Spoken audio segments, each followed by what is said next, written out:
Hello students, we are studying the 12th chapter Introduction to Acid and Base.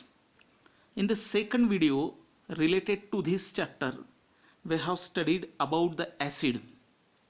Now in this video, let's study about the base. And we know that alternative word for the base is alkali. मग हे base alkali या संदर्भात थोडक्यात माहिती तर आपण अगदी सुरुवातीला पाहिलेली होती. जरा डिटेल्स आपण पाहू.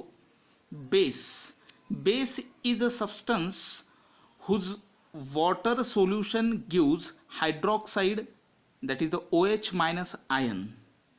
म्हणजे जसं ॲसिडचं जर ॲक्वस सोल्युशन घेतलं तर त्यामध्ये H+ आयन कॉन्सन्ट्रेशन जास्त असतं. जे H+ आयन्स असतात त्याचं कॉन्सन्ट्रेशन जास्त असतं. तसंच बेस म्हटलं की त्यामध्ये OH मायनस आयन म्हणजे हायड्रॉक्साईड आयन याचं कॉन्सन्ट्रेशन जास्त असतं. आता या ठिकाणी हे रिॲक्शन दिलेली आहेत की सोडियम हायड्रॉक्साईड NaOH ॲक्वस सोल्युशन जर घेतलं तर त्यामध्ये Na+ सोडियम आयन आणि OH मायनस हे हायड्रॉक्साईड आयन त्यामध्ये असतं. तर ॲसिड म्हटलं की त्यामध्ये H+ आयन कॉन्सन्ट्रेशन असतं आणि बेस म्हटलं की त्यामध्ये OH मायनस आयन कॉन्सन्ट्रेशन असतं. H+ आयनचं जर कॉन्सन्ट्रेशन खूप जास्त असेल ॲसिडच्या ॲक्वस सोल्युशनमध्ये तर ते स्ट्रॉंग ॲसिड मानलं जातं आणि बेसमध्ये जर OH मायनस आयनचं कॉन्सन्ट्रेशन खूप जास्त असेल तर तो बेस हा स्ट्रॉंग मानला जातो. ठीक आहे. तर मग आता याचे काही उदाहरणं आहेत, चित्रसुद्धा दिलेली आहेत आणि पुढे त्याचे युजेस पण दिलेले आहेत. सुरुवातीला आपण एक एक चित्र पाहू. ह्यात सोडियम हायड्रॉक्साईड ज्याला आपण कॉस्टिक सोडा म्हणून ओळखतो, पोटॅशियम हायड्रॉक्साईड ज्याला आपण पोटॅश म्हणून ओळखतो, आणि हे दोन्ही सोडियम हायड्रॉक्साईड आणि पोटॅशियम हायड्रॉक्साईड हे स्ट्रॉंग बेस आहेत. ठीक आहे. म्हणजे याला अगदी टच करणं हे इन्फ्लेमेटरी असतं. आपले स्किनवरती जर हे सोडियम हायड्रॉक्साईड पोटॅशियम हायड्रॉक्साईड जर पडलं, हे आता इथे आपल्याला सॉलिड फॉर्ममध्ये दिलेले आहेत, त्याचं जर ॲक्वस सोल्युशन जर केलं तर ते सुद्धा हायली कॉन्सन्ट्रेटेड असतं आणि ते जर आपण याच्यामध्ये आपल्या हातावरती वगैरे जर पडलं, स्किनवरती पडलं तर स्किन ही बर्न होते. म्हणजे स्किन जी आहे ती अगदी भाजून निघते. स्किनमधलं जे प्रोटीन आहेत ते डिकम्पोज व्हायला लागतं. म्हणजे दाहक आहेत, कॉस्टिक आहेत हे दोन्ही जर आपण बेसिस पाहिले तर. त्यानंतर आहेत हे कॅल्शियम हायड्रॉक्साईड. कॅल्शियम हायड्रॉक्साईड ज्याला आपण लाईम वॉटर म्हणून सुद्धा ओळखतो, त्याचं सॉलिड फॉर्म आपल्याला इथे दाखवलेलं आहे. ह्यात मॅग्नेशियम हायड्रॉक्साईड. मॅग्नेशियम हायड्रॉक्साईड जे प्रामुख्यानं अँटॅसिड मिल्क ऑफ मॅग्नेशिया म्हणून ओळखलं जातं, हे जरा पुढे पाहू आपण. आणि हे आहेत अमोनियम हायड्रॉक्साईड NH4OH जे प्रामुख्यानं फर्टिलायझर तयार करण्यासाठी वापरलं जातं. ठीक आहे. आता आपण हे चित्र पाहिले, याचे डिटेल्स या टेबलमध्ये पाहू. ह्या पाचही बेसिस संदर्भात. पहिलं आहेत सोडियम हायड्रॉक्साईड ज्याला कॉस्टिक सोडा म्हणून सुद्धा ओळखलं जातं. त्याचे फॉर्म्युले लक्षात ठेवा. Sodium hydroxide NaOH, potassium hydroxide ज्याला पोटॅश म्हटलं जातं KOH मॉलिक्युलर फॉर्म्युला आहे. कॅल्शियम हायड्रॉक्साईड ज्याला लाईम वॉटर म्हणून सुद्धा ओळखलं जातं, चुन्याची निवळी असं आपण मराठीमध्ये म्हणू शकतो, ज्याचा मॉलिक्युलर फॉर्म्युला आहे CaOH/2 असं वाचलं जातं त्याला. मॅग्नेशियम हायड्रॉक्साईड ज्याला मिल्क ऑफ मॅग्नेशिया म्हणून सुद्धा ओळखलं जातं MgOH/2. आणि नंतरच आहेत अमोनियम हायड्रॉक्साईड NH4OH हे याचे मॉलिक्युलर फॉर्म्युले आहेत. याचे युजेस जर पाहिले तर आपल्या लक्षात येईल. जे पहिलं आहेत NaOH सोडियम हायड्रॉक्साईड, ही जी वॉशिंग सोप जे आहेत, मग ते अगदी भांडे धुण्याची साबण असो की कपडे धुण्याची साबण असो, त्यामध्ये NaOH असतं. ठीक आहे. त्यानंतर पोटॅशियम हायड्रॉक्साईड KOH जे आहेत, यापासून जे आपण आंघोळीची साबण जी आहेत किंवा शॅम्पू जे आहेत जे थोडे कमी कॉस्टिक असतात सोडियम हायड्रॉक्साईडपेक्षा, तर आंघोळीची साबण किंवा शॅम्पू हे बनवण्यासाठी KOH वापरलं जातं. कॅल्शियम हायड्रॉक्साईड लाईम वॉटर म्हणून ओळखलं जातं. हे लाईम ऑब्लिक व्हाईट वॉशिंगसाठी प्रामुख्यानं वापरलं जातं. याचा अर्थ असा होतो की जसं सफेदी करायची आहे, समजा भिंतीला जर समजा चुना लावायचा आहे तर त्यासाठी प्रामुख्यानं हे कॅल्शियम हायड्रॉक्साईड वापरलं जातं. मॅग्नेशियम हायड्रॉक्साईडला मिल्क ऑफ मॅग्नेशिया सुद्धा म्हटलं जातं. आणि हे आपल्या शरीरामध्ये ॲसिडचं प्रमाण जर जास्त झालं, पोटामध्ये हायड्रोक्लोरिक ॲसिड असतं आपल्या स्टमकमध्ये, तर त्याचं जर प्रमाण जास्त झालं तर आपल्याला जळजळ व्हायला लागतं. त्या ॲसिडचं प्रमाण कमी करण्यासाठी म्हणून बेस वापरला जातो आणि तो बेस म्हणजे हा मॅग्नेशियम हायड्रॉक्साईड वापरला जातो. ठीक आहे, ज्याला अँटॅसिड म्हणून सुद्धा ओळखलं जातं. आणि अमोनियम हायड्रॉक्साईड हे खतांच्या निर्मितीसाठी वापरलं जातं. इथे आपल्याला म्हटलेलं आहे, ऑलवेज रिमेंबर, एक गोष्ट प्रामुख्याने लक्षात ठेवली पाहिजे. Remember, for identification of the any substance it is dangerous to taste, inhale or touch them. म्हणजे इथे असं म्हटलेलं आहे की कुठलाही पदार्थ असो, हा पदार्थ कोणता आहेत, काय आहेत हे ओळखण्यासाठी त्या पदार्थाची कधीही टेस्ट घेऊ नये. त्या पदार्थ काय आहेत, ठीक आहे, तो ॲसिड आहेत, बेस आहेत किंवा अन्य कुठल्याही कारणासाठी एखादा पदार्थ ठेवलेला आहे, जर तुम्हाला म्हटलं की हा पदार्थ कोणता आहे, तुम्हाला समजून नाही राहिलेला आहे, तर अशा वेळी त्याची टेस्ट घेऊ नये, त्याला सुंगूसुद्धा नाही. म्हणजे आपल्या श्वसनाच्या वाटे तो आतसुद्धा जायला नको आणि त्याला टचसुद्धा करायला नाही पाहिजे त्या पदार्थाला, कारण ते कॉस्टिकसुद्धा असू शकतात. ठीक आहे, तर मग काय करायला पाहिजे, तर जर समजा ॲसिड बेस असेल, ते आपल्याला ओळखायचं असेल तर आपल्याला लिटमस पेपर वापरता येतो, किंवा जे आपण इंडिकेटर्स पहिल्या व्हिडिओमध्ये जे शिकलेलो आहोत, या प्रकरणाच्या सुरुवातीला जे शिकलेलो आहोत, त्याचासुद्धा आपल्याला वापर करता येईल. त्यानंतर प्रॉपर्टीज ऑफ अल्कलीज, म्हणजे जे बेसेस आहेत त्याच्या काय प्रॉपर्टीज आहेत जरा ते पाहू. Bases have the bitter taste, जसं आपण पाहिलेलं होतं की acid have sour taste. Acid हे आंबट असतं, तर बेस हे कडू चवीचं असतं. त्याचप्रमाणे बेस दे आर स्लिपरी, हे गुळगुळीत असतं. Bases contain hydroxide HOH minus ion as main constituent. जसं आपण पाहिलेलं आहे की ॲसिडमध्ये H+ आयनचं कॉन्सन्ट्रेशन जास्त असतं, बेसमध्ये OH मायनस आयनचं कॉन्सन्ट्रेशन असतं. Metal oxides are generally basic in nature. म्हणजे जे मेटलचे जे ऑक्साईड्स आहेत, जसं मॅग्नेशियम हायड्रॉक्साईड असो, कॉपर ऑक्साईड असो, ॲल्युमिनियम ऑक्साईड असो, म्हणजे कोणतेही मेटलचे जे ऑक्साईड्स जे पाहिले तर ते बेसिक नेचरचे असतात प्रामुख्यानं. आपण कोरोजन हा कन्सेप्ट शिकलेलो आहोत, तर ह्या कोरोजन म्हणजे जंगणे. ठीक आहे, मेटल हे अगदी एअरच्या कॉन्टॅक्टमध्ये जर आले तर त्याची रिॲक्शन ऑक्सिजनसोबत, कार्बन डायऑक्साईडसोबत, अशा वेगवेगळ्या गॅसेससोबत होते आणि त्यामुळे ते मेटल कोरोड व्हायला लागतात, म्हणजे त्या मेटलचं मेटल ऑक्साईड बनतं. ठीक आहे, हे आपल्याला माहिती आहे. तर ते जे मेटल ऑक्साईड त्या मेटलवरती जे तयार होतं, म्हणजे तो जो जंग तयार होतो मेटलवरती, तो जंग हा बेसिक नेचरचा असतो. ठीक आहे, आता आपण पाहू न्यूट्रलायझेशन. हे अत्यंत महत्त्वाचा भाग आहे, छोटासा भाग आहे मात्र अतिशय महत्त्वाचा आहे. Neutralisation, we have seen that acid contain H+, that is the hydrogen ions, and base contain OH-, that is the hydroxide ion. म्हणजे ॲसिडमध्ये H+ आयन असतं आणि बेसमध्ये OH- आयन असतं. लक्षात घ्या की ह्या ॲसिड आणि बेसला जर एकत्रित केलं तर त्यापासून साल्ट आणि वॉटर मिळतं. ठीक आहे, ॲसिड घ्या आणि बेस घ्या, त्याची जर रिॲक्शन झाली, ते एकमेकांमध्ये जर मिक्स केलं तर त्यापासून साल्ट आणि वॉटरच तयार होतं. Salt and water are form by the combination of the acid and base. इथे एक रिॲक्शनसुद्धा दिलेली आहे, तुम्हाला पहा. Acid plus base we get the salt and water.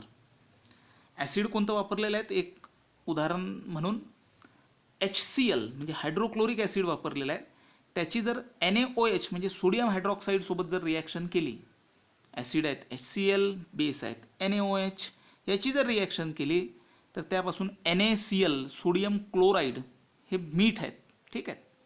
जे आपल्या घरामध्ये जे आपण अन्नामध्ये जे मीठ वापरतो ते सोडियम क्लोराईड आहेत, लक्षात घ्या. तर ॲसिड आणि बेसची रिॲक्शन केली तर साल्ट मिळतं आणि प्लस H2O वॉटरसुद्धा मिळतं. याचा अर्थ प्रत्येक वेळी आपल्याला साल्ट NaClच मिळेल अशातलं नाही. जे आपण खाण्याचं जे मीठ आहेत हेच फक्त मीठ असतं अशातलं नाहीत. असे वेगवेगळे आपल्याला साल्ट्स मिळत असतात वेगवेगळ्या ॲसिड आणि बेसची रिॲक्शन केली तर. इथे एक फक्त उदाहरण म्हणून दिलेलं आहे. तर या रिॲक्शनलाच न्यूट्रलायझेशन रिॲक्शन म्हटलं जातं. म्हणजे acid plus base बिगेट salt plus water. कुठल्याही ॲसिडला न्यूट्रलाइज करायचं असेल तर बेस वापरला जातो, आणि बेस असेल त्याला न्यूट्रलाइज करायचं असेल तर ॲसिड वापरलं जातं, आणि न्यूट्रल फॉर्ममध्ये आपल्याला साल्ट आणि वॉटर मिळतं. या रिॲक्शनला न्यूट्रलायझेशन रिॲक्शन म्हटलं जातं. याचे अत्यंत सुंदर उदाहरणं तुम्हाला इथे खाली दिलेले आहेत. डू यू नो, तुम्हाला माहीत आहेत का? अगदी व्यावहारिक उदाहरणं आहेत. इथं म्हटलेलं आहेत की hydrochloric acid is present in our stomach. आपल्या पोटामध्ये हायड्रोक्लोरिक ॲसिड असतं, लक्षात घ्या, जिथे अन्नाचं डायजेशन केलं जातं. It helps to ease digestion process. आणि त्याचा वापर कशासाठी होतो? त्या HClचा, पोटामधल्या HClचा वापर कशासाठी होतो? तर अन्नाचं डायजेशन करण्यासाठी त्याचा उपयोग होतो, त्या हायड्रोक्लोरिक ॲसिडचा. However excessive acid leads to indigestion. मात्र कधी कधी पोटामध्ये ह्या HClचं म्हणजे हायड्रोक्लोरिक ॲसिडचं प्रमाण हे जास्त होतं, आणि जर प्रमाण जास्त झालं, प्रमाणापेक्षा जर ॲसिड पोटामधलं वाढलं, तर मात्र इनडायजेशन होतं, अपचन होतं, आणि आपल्याला अशा वेळी जळजळसुद्धा वाटायला लागतं.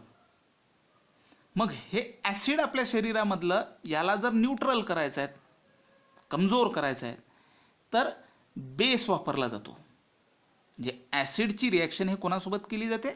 बेससोबत केली जाते, ठीक आहे. त्यामुळं त्या ॲसिडचा प्रभाव हा कमी होतो. आणि कोणतं बेस वापरलं जातं मग आपल्या पोटामधल्या ॲसिडला न्यूट्रल करण्यासाठी? तर antacid are used to control this hyper acidity. हे जास्ती वाढलेली ॲसिडिटी कंट्रोल करण्यासाठी काय वापरलं जातं? अँटॅसिड वापरलं जातं. आणि ते अँटॅसिड कोणतं?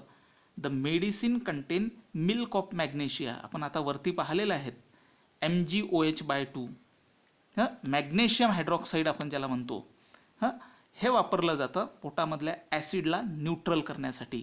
सच alkaline medicine neutralises the excess acid present in the stomach.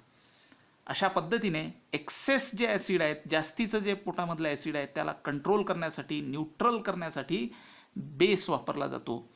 आणि बेस कोणता वापरला जातो? तर मिल्क ऑफ मॅग्नेशिया, ज्याला आपण मॅग्नेशियम हायड्रॉक्साईड म्हणून सुद्धा ओळखतो, MgOH/2. आणि त्याला ते ॲसिडच्या विरुद्ध काम करतं म्हणून त्याला अँटॅसिड सुद्धा म्हटलं जातं. हे एक उदाहरण झालं. दुसरं उदाहरण इथे दिलेलं आहे. Acidity of the soil increases due to excessive use of chemical fertiliser. शेतामध्ये मोठ्या प्रमाणावर जर केमिकल फर्टिलायझर्स वापरले, रासायनिक खतं वापरली, तर जमिनीची सुद्धा ॲसिडिटी वाढत असते. आणि जास्त ॲसिडिटी वाढणं हे खराब असतं. जसं पोटामधली ॲसिडिटी वाढली तर आपल्याला जळजळ होतं, तसंच जर जमिनीची ॲसिडिटी जर वाढली तर जमिनीची प्रॉडक्टिव्हिटी जी आहे, जमिनीमधून जे पिकांचं उत्पादन व्हायला पाहिजे ते फारसं चांगलं होत नाही.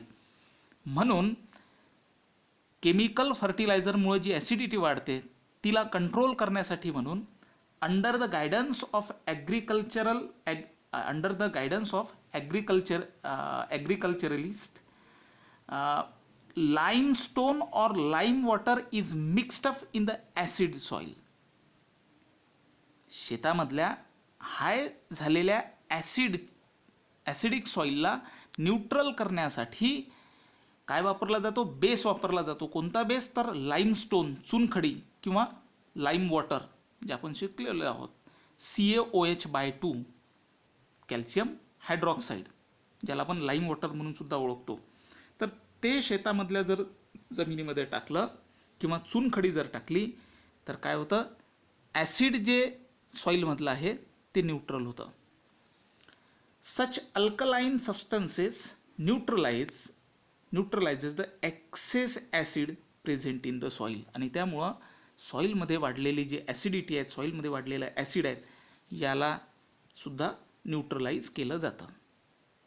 अशाच पद्धतीने आपण तिसरं एक उदाहरण घेऊ शकतो, जे आपण शिकलेलो आहोत, की जसं कॉपर जर एअरच्या कॉन्टॅक्टमध्ये आलं तर ते ग्रीन कलरचं होतं. आपल्याला माहीत आहेत की काय बनतं त्याचं?